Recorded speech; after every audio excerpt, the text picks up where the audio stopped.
Warning, the following video may contain sequences which some viewers may find disturbing. Viewer discretion is advised. The bond between mother and child are typically one of the strongest that can ever be formed.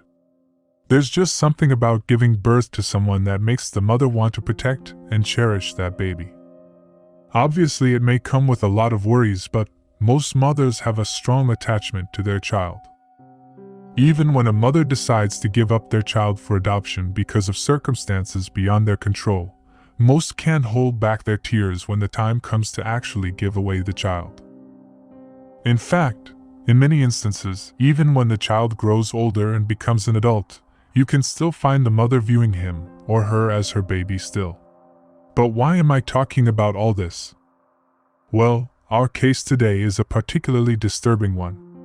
Like I said earlier, the bond between mother and child are typically one of the strongest bonds that can be formed. Our case is one that does not fall into the typical bracket. Let's paint the scene a little. It's close to 8 a.m. in Hillsborough, New Jersey. You're on your way to work. You're thinking about all those reports you have on your desk, loathing the thought of just having to go through each and every one of them. But you remind yourself why you're working so hard in the first place. Your 3 kids waiting at home for you. Your youngest is gonna ask, "How was your day, Dad?" when you get home as usual, while the others are upstairs playing a video game together. As your wife rushes to give you a kiss on the cheek before heading back to the kitchen, she's making your favorite. The thought of this brings a smile to your face as you find renewed energy to press on and get your work done. While driving, you notice that a car was in a ditch on the side of the road. There's always some kind of accident in this area, you say to yourself as you shake your head. Just before you passed the vehicle, however, you glanced over to the side and you saw something, or rather, someone within. You immediately think, "I can't just pretend I didn't see that, they could be badly hurt." You quickly pull over and rush down into the ditch the car crashed into. This is definitely not how you imagined this day going. You go over to the driver's side and you see a woman with her hands tied to the steering wheel and duct tape around her head. She turns to your direction and asks you to undo the ties on her hands in a very emotionless and monotone voice. Something wasn't right, you could feel it. You look in the back seat while still talking to her, and there, you notice something horrific. 2 children, tied with zip ties, and with duct tape around their mouth, both laying there, dead.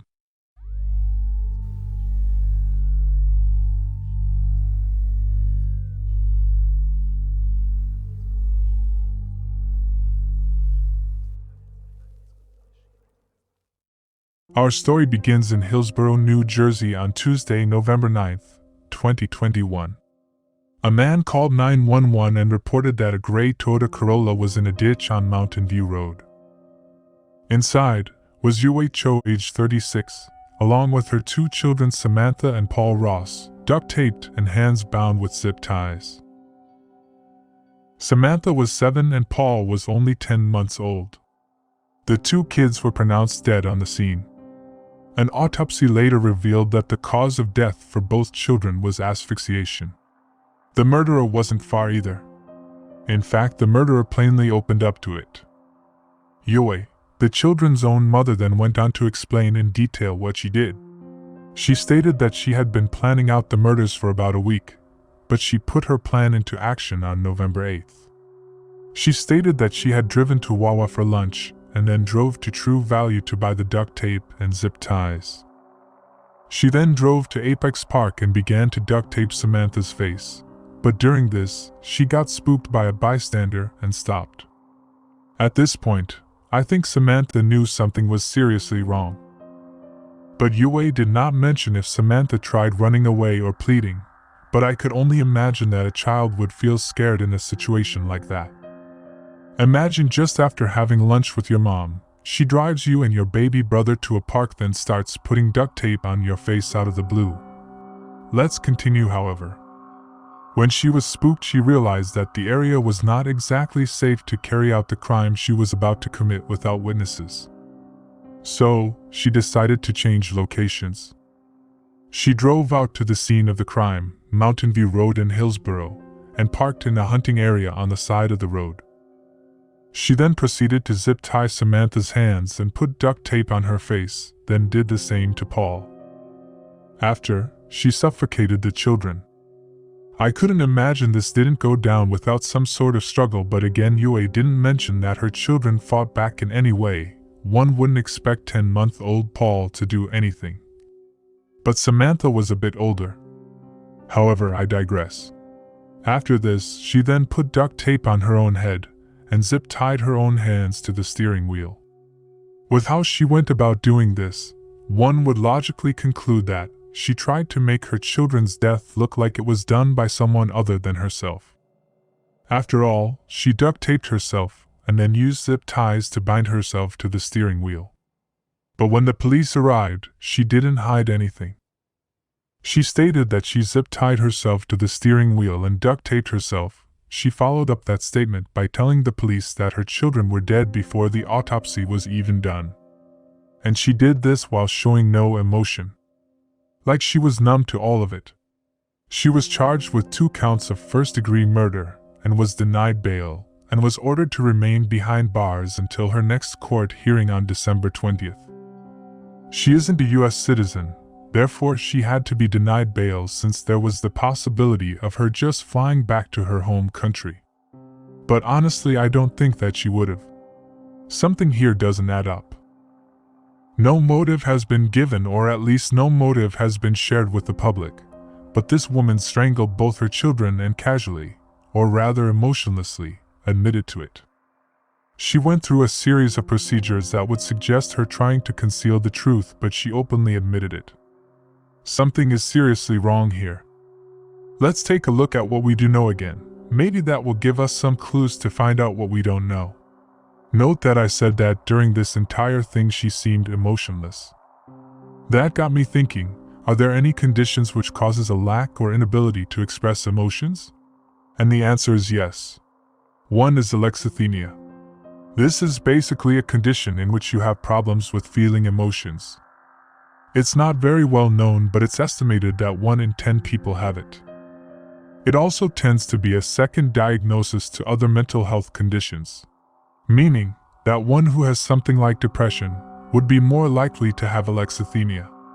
Which makes sense. A lot of people who are depressed have difficulty feeling certain things, like happiness. Especially when their depression is not caused by an external factor, but a chemical imbalance in the brain. People who have alexithymia would have difficulty expressing socially acceptable emotions, like happiness on a joyful occasion. It's not necessarily apathy, which is the lack of emotion, but their emotions may not be as strong as others, and they may have issues being empathetic. Though being closely linked to alexithymia is not a mental disorder. Another condition that may cause lack of emotions is schizoid personality disorder. This causes people to seem distant and emotionless, not trying to be social or pursue relationships.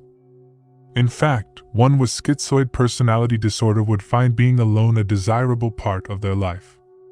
Symptoms would include preferring to be alone or isolated from others, having very few relationships, not being affected by or do not notice the emotional distresses of others, not desiring personal relationships with others and appearing emotionless, humorless or indifferent to others, among other things. Of course, there's psychopathy, which can vary from person to person, but generally it's a mental disorder where a person lacks moral sense and manifests an antisocial behavior, showing the lack of ability to love or establish personal relationships, being very egocentric among other things. This would sometimes cause one to be emotionless after performing, or during, heinous acts. Someone who is a psychopath is cold-hearted and is very calculating and meticulous. They carefully plot out their moves in an organized way. And my last idea was sociopathic tendencies, which is basically a personality disorder that manifests into extreme antisocial behavior and/or attitudes with a lack of conscience. Someone who is a sociopath is hot-headed. Unlike a psychopath, they don't think. They just act. They act without thinking how others would be affected. Out of these 4 conditions, the one that I would lean towards is Yuhwei being a psychopath. For the simple reason that psychopaths are very calculated in their actions. Yuhwei stated that she planned out the murder of her 2 children. But psychopaths are capable of showing and having emotion. Which leads me to believe that it's possible that Yuhwei could also be showing signs of being someone with schizoid personality disorder. Because she seemed distant, she seemed emotionless, she got rid of her kids, one of the closest relationships that could be formed. This is speculation, but I don't think this possibility could just be ruled out. It's plausible that she could be a psychopath but also has schizoid personality disorder, which facilitated the idea and ability to carry out the murder of her own children. As stated earlier, the next time she has a court hearing will be December 20th, but she has already confessed, meaning more than likely she's gonna get convicted on the 2 counts of murder. Whether more charges would be added, we would have to wait and see. However, she really can't get out of being convicted. That much is for certain. This case is yet another of a parent who betrayed the trust of their child. One could only imagine what it was like in little Samantha or Paul's final moments. Watching someone you love take the life out of you is a horrible way to go. It truly is sad to hear.